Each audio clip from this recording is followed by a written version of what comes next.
Hello students, welcome to AgriMoon YouTube channel. My name is Abir Sarva and it's a plant pathology lecture number 11.1.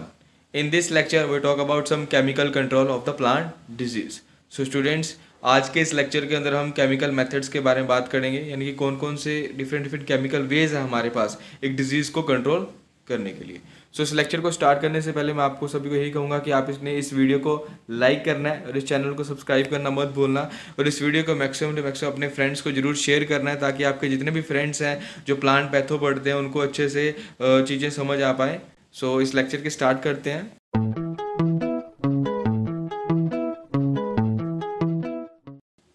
सबसे पहले हम introduction पढ़ते हैं कि chemical method है क्या। Chemical use for the controlling insect pest disease weeds are known as a pesticide. कोई भी केमिकल जो हम यूज़ करते हैं इंसेक्ट पेस्ट को कंट्रोल करने के लिए, डिजीज़ को कंट्रोल करने के लिए, या फिर हम वीड्स को कंट्रोल करने के लिए, उसको हम क्या कहते हैं, पेस्टिसाइड कह देते हैं। जो हम and those use for controlling the fungal disease, जो फंगल डिजीज को कंट्रोल करने के लिए जो हम केमिकल यूज़ करते हैं उनको हम क्या कहते हैं, फंजीसाइड्स। और those use for again the viruses are called as a viricides. और जो केमिकल्स वायरसेस को कंट्रोल करते हैं these are called as a viricides. Next is antibiotics. Antibiotics are generally use for controlling the bacterial disease. Bacterial disease को control करने के लिए हम जिस केमिकल का यूज करते हैं उसको हम क्या कहते हैं, एंटीबायोटिक्स। जैसे streptocycline, penicillin, tetracycline, these are the example of the antibiotics. One of the important and a common mean of the control of the plant disease is through chemical compound which are the toxic to the pathogens. सबसे common और सबसे बहुत ज़्यादा use होने वाला अगर कोई method है प्लांट डिजीज़ को कंट्रोल करने में, वो कौन सा, हमारे केमिकल कंपाउंड्स है। ये जो केमिकल कंपाउंड्स होते हैं, जैसे केमिकल कंपाउंड्स का एग्जांपल जैसे सल्फर हो गया, कॉपर हो गया, mercury, these are the chemical compound and these are the toxics for the pathogens. जितने भी हमारे पैथोजेंस होते हैं उनके लिए क्या ये टॉक्सिक है। जैसे कॉपर, जैसे आप कॉपर की एग्जांपल दे सकते हो, कॉपर, मरकरी, सल्फर, और इवन काफ़ी केमिकल्स हैं जो कि क्या करते हैं, एज अ टॉक्सिक की तरह बिहेव करते हैं for the pathogens. These chemicals inhibit the germination, growth and the multiplication of the pathogen and they are the lethal to the pathogen. ये क्या केमिकल्स क्या करते हैं, एक तो उनकी जर्मिनेशन को रोक देते हैं, एक उनकी ग्रोथ को रोक देते हैं, यानी कि माइसीलियम की ग्रोथ को रोक देते हैं। जैसे हम फंजीसाइड की बात करते हैं, फंजीसाइड क्या कर सकता है, जैसे उनकी माइसीलियम की ग्रोथ को रोक सकता है, हाइफी की ग्रोथ को रोक सकता है, उनकी मल्टीप्लिकेशन को कंट्रोल कर सकता है। So these are the lethal, यानी कि these are the very very dangerous for the pathogens. Now we talk about the classification of the chemical pesticides, यानी कि हम केमिकल पेस्टिसाइड्स को किस वे से क्लासीफाई करते हैं। So depending upon the pathogen they effect, they may be classify as a fungicide, bactericides, nematicides और the वायरसाइड्स। सो इनके वे ऑफ द यूज, यानी किस तरीके से ये यूज़ होते हैं उस हिसाब से हम इनको क्लासीफाई करते हैं। जैसे फंजीसाइड फंगस के लिए होता है, फंजाई के लिए होता है, बैक्टीरियासाइड्स बैक्टीरियल डिजीज को कंट्रोल करने के लिए होता है, निमेटासाइड्स निमेटोड्स को, और वायरसाइड्स वायरसेस को। Out of these, some chemicals are the broad spectrum and they are toxic to the all pathogens. लेकिन कुछ केमिकल्स हमारे ऐसे होते हैं जो कि ब्रॉड स्पेक्ट्रम होते हैं, यानी कि जो फंजाई को भी कंट्रोल कर देते हैं, बैक्टीरिया को भी कंट्रोल कर सकते हैं, और even they control the viruses. So these are called as a broad spectrum. Most of the chemicals used in the plant protection are the foliar and used as the upground and the part of the plants. जितने भी हम chemical use करते हैं वो ज़्यादातर क्या होते हैं, हमारे एज अ फोलियर की तरह एक्ट, जो हमारे जो फोलियर होता है यानी कि जो हमारे लीव्स है उन पे एक्ट करते हैं, और ज़्यादातर ही हमारे प्लांट्स के अप ग्राउंड पार्ट पे मतलब एक्ट करते हैं, यानी कि अप्रोक्सीमेट 95%, अगर हम बात करें 95% हमारे जो केमिकल्स होते हैं these are the act on the, ये ज़्यादातर किस पे एक्ट करते हैं, these are the act on the above ground parts. The different equipments are available for the high, low and the ultra low volume for spray of the field. So हमारे लिए जो काफ़ी अलग अलग तरह के हमारे पास इक्विपमेंट्स होते हैं, जो कि कुछ हाई वॉल्यूम के लिए होते हैं, कुछ लो वॉल्यूम के लिए होते हैं, कुछ अल्ट्रा लो वॉल्यूम्स के लिए भी होते हैं। Fungicide generally use as a spray, जो स्प्रे की एज अ स्प्रे की फॉर्म में ज़्यादातर यूज होते हैं। दीज आर द जैसे मैनकोजेब, कार्बेंडाजिम और डुआडेन। Sulphur and the copper fungicide are also can be use as a dusted on the crops for the controlling disease under the high humidity conditions. जैसे sulphur हो गया, copper fungicides है, these are the also act as a disinfectant. ये disinfectant की तरह काम करते हैं हमारे प्लांट डिजीज को कंट्रोल करने के लिए, और इनको आप ऐसे डस्टेड की मतलब डस्ट फॉर्म की तरह बड़े इजीली इनको यूज़ कर सकते हो, और काफ़ी हाई ह्यूमिडिटी कंडीशंस में भी यूज़ कर सकते हो। जैसे कुछ हमारे एग्रोकेमिकल्स ऐसे होते हैं जिनको आप हाई ह्यूमिडिटी कंडीशंस में नहीं यूज़ कर सकते, लेकिन सल्फर और कॉपर का बहुत ईजिली यूज़ कर सकते हो। Now first we talk about the soil treatment. Soil treatment का मतलब है सोयल को ट्रीट करना, किस तरह आप सोयल को ट्रीट कर सकते हो। जैसे vegetables and ornamentals and trees are attracted by many pathogen which are the present in the soil like fusarium, verticillium and some bacteria। हमारे सोइल के अंदर काफ़ी तरह के पैथोजेंस होते हैं, जैसे फंजाई में जैसे फ्यूजेरियम हो गया, वर्टिसिलियम और कुछ बैक्टीरियल्स के स्पोर्स होते हैं। Different chemicals are use as a soil drench, dust और the granular inside the soil at the time of the planting of the nursery and the seedling to control the damping of seedling blind, crown and root rot and many more soil borne disease. So ये chemicals क्या करते हैं, ऐसे soil drench की तरह act करते हैं, यानी कि सोयल पे डायरेक्टली एक्ट करते हैं और इनके जो डस्ट स्पोर होते हैं, इनके जो ग्रैनुअल्स होते हैं, उनके अंदर जो एक केमिकल सिक्रीट होता है, जैसे गैसेस फॉर्म में, कुछ गैसेस फॉर्म में सिक्रीट होते हैं, कोई के मतलब हार्मफुल कंपाउंड सिक्रीट करते हैं। ये क्या करते हैं, जैसे ही हार्मफुल कंपाउंड सिक्रीट होंगे, जैसे हमारी नर्सरी के टाइम पे, हमारी सीडलिंग के टाइम पे, तो जितने भी हमारे जैसे जो नर्सरी डिजीज़ है, जैसे डैम्पिंग ऑफ हो गया, जैसे राइजोटोनिया उसको करता है, सीडलिंग ब्लाइट हो गया, fusarium, crown root and the root rot जैसे राइजोटोनिया, इन सभी सोयल बोन्स को बहुत ईजिली क्या करता है, कंट्रोल कर सकता है। This chemical can also be applied with in the irrigation water. इनको आप इरीगेशन वाटर से बड़ी इजिली यूज़ कर सकते हो। Wherever the irrigation is available, specially with the drip irrigation system. Drip irrigation system जो कि बेस्ट इरीगेशन सिस्टम है, मैक्सिमम वाटर यूज एफिशिएंसी इसी सिस्टम की है। Approximate 80 to 90% irrigation water use efficiency मानी जाती है ड्रिप इरीगेशन की। ड्रिप इरीगेशन के साथ साथ आप जब वाटर की एप्लीकेशन करते हो, साथ साथ आप एग्रोकेमिकल की भी एप्लीकेशन कर सकते हो। वो एग्रोकेमिकल्स जो कि एज अ हमारे पैथोजेंस के एक्ट एज ए लीथल की तरह एक्ट करते हैं, काफ़ी लीथल एक्ट है, उनको आप बहुत ईजिली यूज़ कर सकते हो। Next we talk about the fumigation. Fumigation क्या होता है कि गैसेस फॉर्म में किसी फ्यूमिगेशन क्या होता है, ये ज़्यादातर जो हम फ्यूमिगेशन यूज़ करते हैं, जैसे वेयर हाउसेज में यूज़ करते हैं, स्टोरेज में इसको जब हम स्टोर ऐसे जब किसी चीज़ को स्टोर करते हैं, ज़्यादातर इसको यूज़ करते हैं। और जो फ्यूमिगेशन का प्रोग्राम होता है, ज़्यादातर हम क्लोज स्पेसेस में इसको ज़्यादा यूज़ करते हैं। The most important method of controlling the nematodes and other soil-borne disease chemical thus used as the fumigants। काफ़ी जब हम ऐसे कुछ गैसेस फॉर्म में कुछ जब केमिकल्स को यूज़ करते हैं, सो वो किसकी तरह है, वो क्या क्या होते हैं, हमारे फ्यूमिगेट्स होते हैं। जैसे हम निमेटोड्स को इस वे से कंट्रोल कर सकते हैं, सोयल बोर्न डिजीज को कंट्रोल कर सकते हैं। So these chemical which control the nematodes in the soil in the form of the gaseous and also soil borne disease like the fusarium, verticillium, rhizotonia। These are the chemical, these are the pathogen who are the responsible for the like disease like root rot, damping off, यानी कि जितने भी हमारे soil borne disease हैं उनको वो best way से control कर सकता है with the help of their gaseous form. The fumigants like formalin, chloropicrin, methyl bromide and dazomet and the methyl sodium are now being used as a fumigant in the plant protection programs. So जैसे हम formalin को use करते हैं, तो बहुत easily इनको क्या कर सकते हो, आप यूज़ कर सकते हो। This chemicals are use as a volatile और इन द गैसेस फॉर्म। इसको आप वोलेटाइल फॉर्म में यूज़ कर सकते हो, इनको गैसेस फॉर्म में यूज़ कर सकते हो सोइल के अंदर। And these are the useful again the various group of the organisms like nematodes, insect, fungi and the certain bacteria and the weeds. So ये ना सिर्फ आपके पैथोजेंस को कंट्रोल कर रहे हैं, बल्कि आपको निमेटोड्स को भी कंट्रोल कर रहे हैं। आपके वीड्स के जितने भी जो सीड्स रह जाते हैं प्रीवियस क्रॉप के, उनको भी बहुत ईजिली क्या कर रहे हैं, कंट्रोल कर रहे हैं, क्योंकि ये these are the in the volatile form.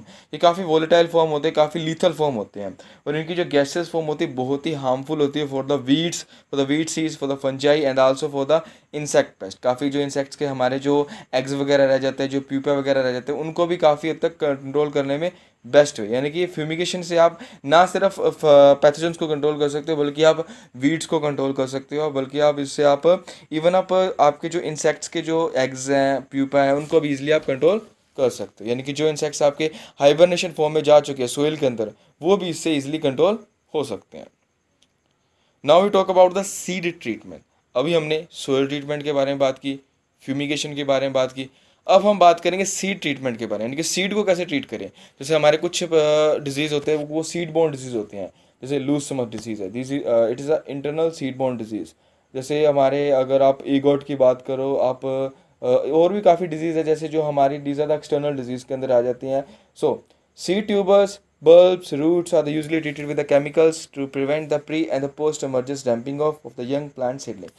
सो देखो कुछ हमारे पैथोजेंस है, देखो सीड्स के अंदर ही इतनी मतलब उनकी इम्यूनिटी डेवलप करनी है। वो कैसे डेवलप कर सकते हो कि आप उनको ट्रीट करो एग्रोकेमिकल से। जैसे आप एग्रोकेमिकल से उनको ट्रीट करते हो तो उनके अंदर वो इम्यूनिटी डेवलप हो जाती है, किसके अगेंस्ट, जैसे प्री और पोस्ट हार्वेस्टिंग हमारी डैम्पिंग ऑफ होती है। जैसे जैसे हमारे पैथोजेंस लाइक राइजोटोनिया, फुजेरियम और आपका जितने भी जो पैथोजेंस हैं, जितने भी जो आपके फंगल ग्रुप है जो कि रिस्पॉन्सिबल है आपके प्री और पोस्ट इमरजेंस डिजीज़ के लिए, उनको बेस्ट वे से इजीली आप कंट्रोल कर सकते हो। These chemicals prevent the disease inoculum and carried on the planting material. ये बहुत easily prevent कर सकते हैं आपके disease को, inoculum को. Since 1970, seed material is treated with a systematic fungicides. 1970 से हम सिस्टमेटिक फंजीसाइड्स को यूज़ करते आ रहे हैं, जैसे हम कंट्रोल करने के लिए, इनएक्टिव करने के लिए पैथोजेंस को, जैसे फॉर एग्जांपल कार्बोक्सिन को हम यूज़ कर रहे हैं लूज स्मथ को कंट्रोल करने के लिए, मेटल एक्सेल को कंट्रोल कर रहे हैं डाउनी मिल्ड्यू के लिए. और यहाँ पे केमिकल का नाम हमारा metalaxyl. Metalaxyl is the best agrochemical for the control of the oomycetes group. जितने भी आपके ओमाइसीड्स के जितने भी आपके फंजाई ग्रुप्स है, चाहे वो डाउनी मिल्ड्यू डिजीज़ है, चाहे आपका वाइट रस्ट डिजीज़ है, या फिर आपका लेट ब्लाइट डिजीज़ है, जितने भी आपके जो ओमाइसीड्स ग्रुप वाले जितने भी आपके पैथोजेंस है फंजाई, वो बहुत ही ईजिली बेस्ट वे से आप कंट्रोल कर सकते हो किसकी हेल्प से, मेटल एक्सेल से. Metalaxyl is the best agrochemical for the control of the oomycetes fungi. और ये काफ़ी बारी आपके कॉम्पिटिटिव एग्जाम्स में, इवन आपके पैथोलॉजी के काफ़ी एग्जाम्स में आपसे पूछा जाता है. So it's a very important point. The fungi use for the seed treatment are the chloroneb, captan, maneb, mancozeb, PCNB, carbon, benomyl and thiobenzol and the tridimenol. So these are the agrochemicals जिनको आप ऐसा use करते हो for the seed treatment. इसमें सबसे ज़्यादा जो use होने वाला वो है कप्तान, और एक इसमें जैसे example missing that is thiram. Thiram भी बहुत ज़्यादा यूज़ होता है, आप थीरम भी लिख सकते हो. थीरम हो गया, कार्बोक्सिन हो गया, कप्तान हो गया. These are the most used agrochemical for the seed treatment. So seed treatment के लिए सबसे ज़्यादा यूज़ होने वाले अगर एग्रोकेमिकल्स आते हैं, सो उनमें कौन से आते हैं, एक तो कप्तान, थीरम, कार्बोक्सिन, हालांकि PCNB भी आता है, बिनोमिल भी आता है, लेकिन जो PCNB थोड़ा सा टॉक्सिक है, इसीलिए इसकी जो अमाउंट थोड़ी कम रखी जाती है. So it is all about the seed treatment. Now we talk about the next point, that is a post harvesting treatment.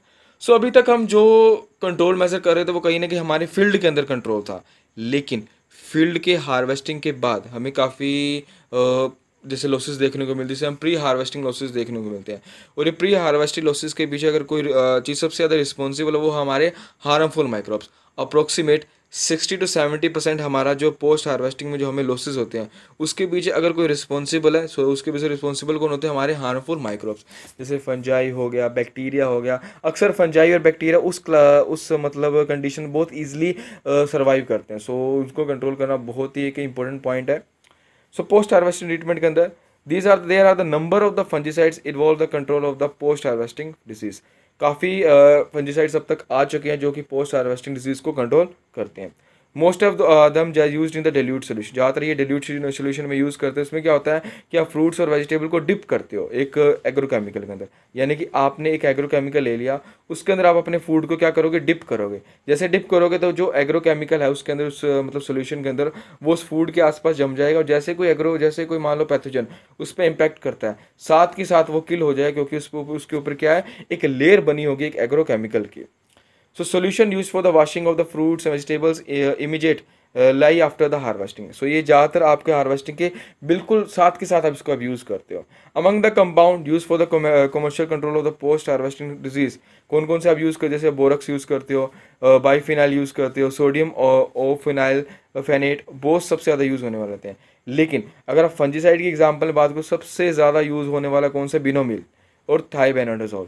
सो ये सबसे ज़्यादा, और इमेजालिल, ये जो तीन है, जैसे बिनोमिल, थाइबेनोडाजोल और इमेजालिल, ये सबसे ज़्यादा यूज़ होने वाले जो हमारे पोस्ट हार्वेस्टिंग एग्रोकेमिकल्स हैं. सो अगर आप इनको अच्छे बेस्ट वे से अगर आप यूज़ करोगे तो बहुत ईजिली पोस्ट हार्वेस्ट लॉसेस को कंट्रोल कर सकते हो.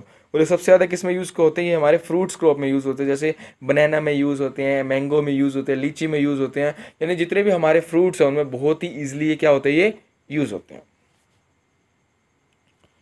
Now we talk about the next treatment, that is a tree wound treatment. Tree wound treatment, इसमें क्या होता है कि हम हमारे जो ट्रीज क्रॉप होते हैं उनमें जो कोई वाउंड्स आ जाते हैं या फिर उनमें कोई घाव वगैरह आ जाते हैं, उनको आप कैसे ट्रीट करोगे, क्योंकि वाउंड को ट्रीट करना बहुत ही ज़रूरी है. क्योंकि एक बार आपके ट्री के ऊपर कोई वाउंड आ जाए या फिर कोई कट आ जाए, सो उससे क्या होता है कि हमारे पैथोजन को एक वे मिल जाता है एंटर करने के लिए प्लांट के अंदर. क्योंकि देखो, अगर कोई वाउंड होगा, कोई कट होगा, तो एक ओपनिंग क्रिएट हो जाएगी, और उसी डायरेक्ट ओपनिंग से क्या होता है कि जो हमारे जो पैथोजन है बड़ी ईजिली उस ट्री के अंदर क्या कर जाते हैं, पास आउट कर जाते हैं. इसीलिए जो ट्री वाउंड ट्रीटमेंट है इज़ अ मस्ट, और इसको हम यूज़ करना ही करना चाहिए. Fruits plants are the often prone to the cuts. Wounds during the dormant period and when they are the prune. जब हम उनकी प्रूनिंग वगैरह करते हैं या फिर ट्रेनिंग वगैरह प्रोग्राम करते हैं, स्पेशली जब वो डोरमेंट फेस में होते हैं, ज़्यादातर मई जून में। जैसे हम स्पेशली जैसे हम बात करें हमारे जो डेसीडियस ट्री है, डेसीडियस ट्री हमारे विंटर सीजन के अंदर, स्प्रिंग सीजन के अंदर डोरमेंट फेस में आ जाते हैं। सो उस फेस के दौरान काफ़ी कट्स वगैरह, वाउंड्स वगैरह आ जाते हैं। सो उस टाइम के अंदर काफ़ी पैथोजन सर्वाइव करना शुरू कर देते हैं। सो उनको कंट्रोल करना बहुत ज़्यादा ज़रूरी है। They expose the portion of the plant is first sterilize, सबसे पहले उसको स्टरलाइज करते हो किसी भी एग्रोकेमिकल से, by the swimming it with antiseptic solution. आप कोई एंटीसेप्टिक सोल्यूशन यूज़ करते हो, जैसे हम चाहो तो आप सोडियम हाइपोक्लोराइड यूज़ कर सकते हो या फिर आप इथाइल अल्कोहल यूज़ कर सकते हो। यानी कि आप अपने मतलब ट्री को सबसे पहले उसको ट्रीट करने से पहले सबसे पहले उसको स्टरलाइल करोगे, यानी कि उसके ऊपर कोई इंप्योरिटी वगैरह तो नहीं है। उस स्टरलाइल करने के लिए आप कौन से केमिकल का यूज़ करोगे? सोडियम हाइपोक्लोराइड का यूज़ करोगे, इथाइल अल्कोहल का यूज़ करोगे, because these are the best sterilize compounds. उसके बाद स्टरलाइजेशन करने के बाद आप क्या करोगे? Finally the entire wounded portion is painted. उसके बाद आप उसको पेंट करोगे with a permanent tree wound dressing. जैसे काफ़ी हमारे वाउंड ड्रेसिंग आते हैं, जैसे लेनोनिल पेस्ट आता है, चौबतिया पेस्ट आता है और बोर्डेक्स मिक्सचर आता है। बोर्डेक्स मिक्सचर की जब हम बात करते हैं, सबसे पहला जो केमिकल है हमारा, अगर आप इसकी बात करो, जैसे बोर्डेक्स मिक्सचर की हम बात करते हैं, जो हमारा ये बोर्डेक्स मिक्सचर है, बोर्डेक्स मिक्सचर की बात करें, बोर्डेक्स में सबसे ज़्यादा यूज़ होने वाला हमारा एग्रोकेमिकल है। अगर आप फर्स्ट एग्रोकेमिकल की बात करें, जो सबसे पहले जो यूज़ हुआ था फॉर द वाउंड ड्रेसिंग, वो कौन सा था? हमारा बोर्डेक्स मिक्सचर था। सो आप इसको नोट डाउन कर सकते हो।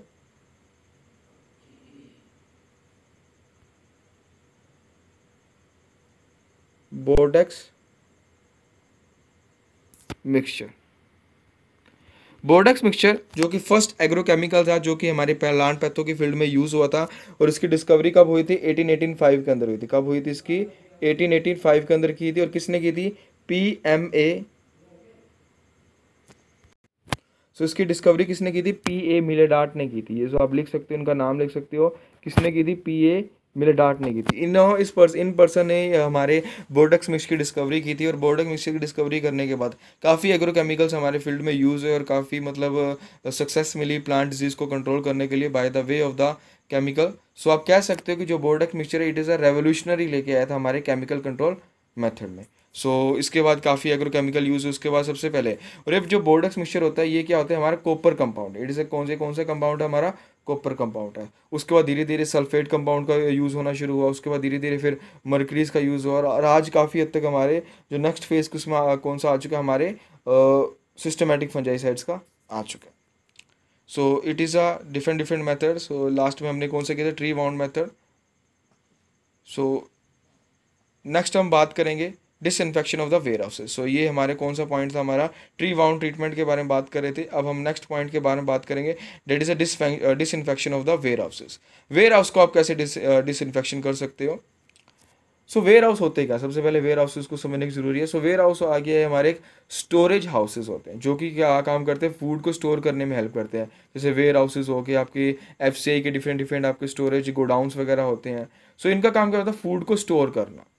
जैसे इसके लिए एक बोर्ड भी बना हुआ, that is central warehouse corporation. So storage product are the carried, the inoculum of the many pathogen for the next season. जो हमारे जो स्टोरेज प्रोडक्ट होते हैं, उनके साथ काफ़ी हमारे प्रीवियस क्रॉप के इनोकुलम्स हमारे साथ में आ जाते हैं। सो उनको कंट्रोल करना बहुत ज़रूरी है, क्योंकि आप स्टोरेज जो वेयर हाउस में आप जो सीड्स वगैरह स्टोर करते हो, जब आप उन्हीं सीड्स को नेक्स्ट सीजन में आप मतलब प्लांट करोगे, तो जो पैथोजन्स आपका मतलब वहाँ पे सर्वाइव कर जाए, क्योंकि वेयर हाउस में जो टेम्परेचर कंडीशन होती है, जो ह्यूमिडिटी होती है, वो बिल्कुल बेस्ट होती है for the survival of the pathogens. और उसमें क्या होता है कि पैथोजन्स हमारे जो होते हैं वो डोरमेंट फेज में चले जाते हैं। सो डोरमेंट फेज को कंट्रोल करना बहुत ज़रूरी है, specially in the cycle of the warehouses. These material first be treated with such chemicals before they are used for the next planting season. Next planting season use करने से पहले सबसे पहले उनको अच्छे से ट्रीट किया जाता है और स्पेशली प्रॉपर्ली इंस्पेक्शन की जाती है एग्रोकेमिकल से, यानी कि प्रॉपर इनको इंस्पेक्शन की जाती है, कहीं ना कहीं इनके अंदर कोई स्पोर्ट्स वगैरह तो नहीं है। और इंस्पेक्शन करने के बाद अगर मान लो पता चल जाए कि इसके अंदर ये वाला स्पोर्ट्स है, ये वाले फुजारियम के मैक्रोस्पोर्ट्स है, अपने माइक्रोस्पोर्ट्स है या फिर कोनिडिया स्पोर्ट्स है, सो उसको कहीं ना कहीं कंट्रोल करने के लिए कोई ना कोई मेजर यूज़ हम करते हैं। The store area like rooms and the wall should be the bench with treated with the copper sulphate. जितनी भी आपके स्टोरेज हाउस है उनके जो रूम्स हैं उनकी जो वॉल्स हैं उनको हम अच्छे से ट्रीट करते हैं कॉपर सल्फेट सोल्यूशंस या फिर सम अदर्स सैनिटाइज एजेंट्स। काफ़ी हम सैनिटाइज एजेंट यूज़ करते हैं, काफ़ी हम फ्यूमिगेशन भी यूज़ करते हैं, जो हमने पीछे फ्यूमिगेशंस की बात की, यानी कि काफ़ी फ्यूमिगेंट्स भी यूज़ होते हैं। जो ये फ्यूमिगेंट्स होते हैं ये ना सिर्फ आपके पैथोजेंस को कंट्रोल करते हैं, even these control over the insect pest. ये हमारे इंसेक्ट पेस्ट को भी बहुत अच्छे वे से कंट्रोल करते हैं। सो वेयर हाउसेस में पैथोजेंस को कंट्रोल करना बहुत ज़रूरी है। अगर हम वेयर हाउसेस में पैथोजेंस को कंट्रोल नहीं करेंगे तो जो हमारी जो डिजीज़ है कहीं ना कहीं नेक्स्ट प्लांटिंग सीजन में फैल सकती है। अगर आप इसको नेक्स्ट प्लांटिंग सीजन से फैलने से बचाना चाहते हो तो आपको क्या करना चाहिए, आपको इन एग्रो केमिकल्स का यूज़ करना चाहिए, specially for the copper sulphate solution. So these are the different way. आपको यहाँ से पता लग गया होगा कि आप किस किस तरीके से आप एग्रो केमिकल्स का यूज़ करते हो, किस किस वे से, कौन कौन सी लाइफ साइकिल में आप यूज़ करते हो। सबसे पहले हमने सीड ट्रीटमेंट के बारे में बात की, जैसे हमने सबसे फर्स्ट स्लाइड के अंदर आपने मेथड्स के बारे में हमने जो बात की वो कौन सा था, हमारा सीड ट्रीटमेंट, सोइल ट्रीटमेंट के बारे में बात। उसके बाद आपने फ्यूमिगेशन के बारे में हमने बात की। नेक्स्ट हमने सीड ट्रीटमेंट के बारे में बात की, किस वे से हम सीड को ट्रीट कर सकते हैं। उसके बाद हमने पोस्ट हार्वेस्टिंग ट्रीटमेंट के बारे में बात की। नेक्स्ट हमने ट्री वाउंड ट्रीटमेंट के बारे में बात की, किस तरह हम ट्रीज़ को वाउंड्स कर सकते हैं, ठीक है। और लास्ट में हमने वेयर हाउसेस के बारे में बात की, यानी कि अलग अलग मेथड्स हमने सभी कर चुके हैं। यानी कि हमने सीड को भी कंट्रोल करना सीख लिया इस लेक्चर के अंदर, सोयल को भी, सोयल के अंदर भी जितने एग्रो केमिकल्स हैं, जो भी पैथोजेंस हैं उनको कंट्रोल करना सीख लिया आपने पोस्ट हार्वेस्टिंग के बारे में पढ़ना इस लेक्चर के अंदर, आपने वेयर हाउसेस के बारे में आपने समझा। सो जितने भी जो आपके डिफरेंट आपके जो जहाँ आपको फूड को स्टोर करते हैं, जहाँ पर आपके क्रॉप्स का यूज़ है, वहाँ हमने उसका कंट्रोल का मेथड आपके लेक्चर में हमने किया।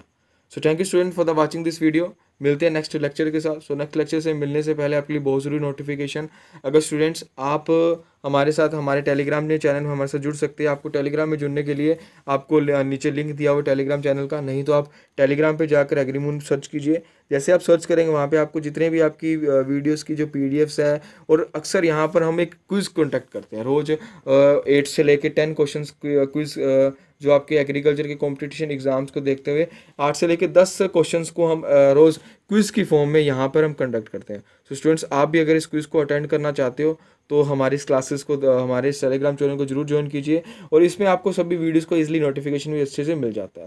अब हमारे साथ इंस्टाग्राम पे भी जुड़ सकते हो, फेसबुक पे जुड़ सकते हैं। इंस्टाग्राम फेसबुक पे हम अक्सर कुछ एग्रीकल्चर रिलेटेड हम पोस्ट्स वगैरह डालते हैं, और इन पोस्ट्स से आपको फैक्ट्स वगैरह पढ़ते हैं एग्रीकल्चर्स के, और जो फैक्ट्स वगैरह की नॉलेज आपको इन फोटोज़ वगैरह में जो इंस्टाग्राम के हम डालते हैं, यहाँ से आपको जो नॉलेज मिलती है वो कहीं ना कहीं आपके कॉम्पिटिशन एग्जाम में आपको बहुत ज़्यादा काम आते हैं। सो स्टूडेंट्स अगर आप भी किसी कॉम्पिटिशन एग्जाम की प्रिपरेशन कर रहे हैं तो आप हमारे इन सोशल मीडिया अकाउंट से हमसे जरूर जुड़िए। अगर आपका अगर कोई डाउट है तो हमें व्हाट्सअप भी कर सकते हैं। हमारा एक व्हाट्सअप नंबर भी है, डेट इज़ 7900900676। और आप हमारे www.agrimoon.com पे जाइए, वहाँ पे आपको जितने भी आपकी एग्रीकल्चर की एग्रीकल्चर डेयरी साइंसेस की, एनिमल हस्बेंड्री की, एग्रीकल्चर इंजीनियर की, सभी की जितने भी आपके बीएससी यूजी या पीजी जितने भी आपके कोर्सेज हैं, सभी की जो पीडीएफ्स है बुक्स की फ्री ऑफ कॉस्ट यहाँ पे अवेलेबल्स हैं। और आप हमारा एक और न्यू ऐप है, डेट इज़ एग्रीवर्षा जो हमारा एक चैनल, जो हमारा एक ऐप है स्पेशली बना हमारे एग्रीकल्चर के कंपटीशन एग्जाम्स के लिए। यहाँ पर आप जितने भी आपके एग्रो कंपटीशन के जितने भी एग्ज़ाम, जैसे अब नबार्ड का एग्ज़ाम है, एफसीए का एग्ज़ाम है, IBPS, AFO, ADO, agriculture supervisor, जितने भी आपके एग्रीकल्चर रिलेटेड जितने भी एग्जाम्स हैं, सभी एग्जाम्स की बेस्ट वे से आप प्रिपरेशन कर सकते हैं यहाँ पे एग्रीवर्षा के ऊपर। यहाँ पे आपको test series, mock test series, और आपके जो क्विजेज़ हैं, डेली टेस्ट्स, सभी आपको यहाँ पर एक बहुत ही रिजनेबल प्राइजेस में यहाँ पर आपको मिलेगा। So thank you student for the watching this video. मिलते हैं नेक्स्ट वीडियो के साथ। अगर आपका कोई डाउट हो तो हमें कमेंट सेक्शन में जरूर बताइए, और इस वीडियो को लाइक करना मत भूलना, और अपने फ्रेंड्स को मैक्सिमम अपने इस वीडियो को शेयर करना। सो थैंक यू स्टूडेंट्स, मिलते हैं नेक्स्ट वीडियो के साथ। ओके।